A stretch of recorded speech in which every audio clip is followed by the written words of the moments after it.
Hello नमस्ते प्यारे विद्यार्थियों और प्यारे दोस्तों। एक इम्पोर्टेंट अपडेट है जो आप सभी से शेयर करेंगे एक महत्वपूर्ण जानकारी के तौर पे, क्योंकि आप सभी को पता है कि अभी जेएनयू के सेमेस्टर एग्ज़ाम है वो बहुत जल्द होने वाले हैं। इसी कड़ी में एक इम्पोर्टेंट अपडेट इसलिए है कि अब सेमेस्टर एग्ज़ाम से पहले आपका टर्म एग्ज़ाम हुआ था। काफ़ी स्टूडेंट ने टर्म एग्ज़ाम दिया है, कुछ ने नहीं दिया होगा और काफ़ी स्टूडेंट ने वो टर्म एग्ज़ाम में पासिंग मार्क भी नहीं लेके आगे, क्योंकि टर्म एग्ज़ाम के लिए पासिंग मार्क कितना परसेंटेज होता है, 40% होता है। लेकिन अब जो फर्स्ट सेमेस्टर था ना, तो उसमें क्या है कि स्टूडेंट को ज़्यादा जानकारी नहीं थी।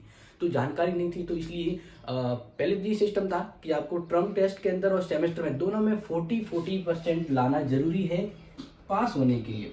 पास होने के लिए दोनों में 40% लाना जरूरी है।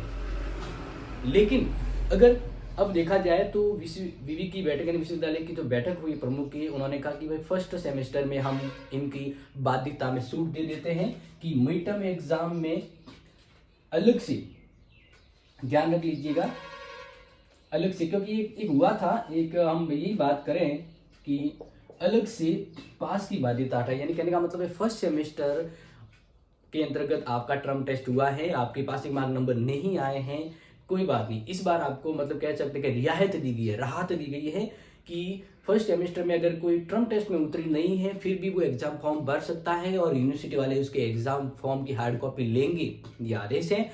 और ये ध्यान रखिएगा कि ये सिर्फ और सिर्फ फर्स्ट सेमेस्टर के लिए, सेकंड सेमेस्टर में ये पूरी तरह से बाध्यता रहेगी कि आपका टर्म टेस्ट और सेमेस्टर, टर्म्स टेस्ट और सेमेस्टर दोनों में 40% लाना जरूरी है। कितना परसेंट लाना जरूरी है पास होने के लिए? 40%। तो ये कंपलसरी है और इसको आप ध्यान रख लीजिएगा। और ये सिस्टम सेकंड सेमेस्टर से लागू हो गई।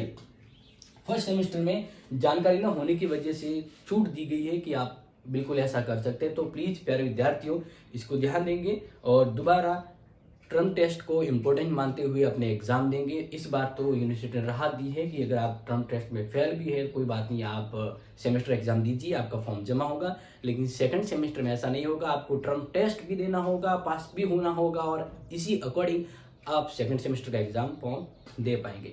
तो प्यारे विद्यार्थियों ये बड़ी अपडेट थी और मुझे लग रहा है कि आपको बताना जरूरी था आगे के लिए, ताकि आप अच्छे से तैयारी कर सकें। मिलते हैं आपसे इंपॉर्टेंट क्लास में और आप सभी को पता है कि यहाँ पर कॉलेज की one of the best important live class शाम को होती है, तो जुड़ते रहिए और जो क्लासेज अवेलेबल हैं उसको पढ़ते रहिए। Thank you so much and take care.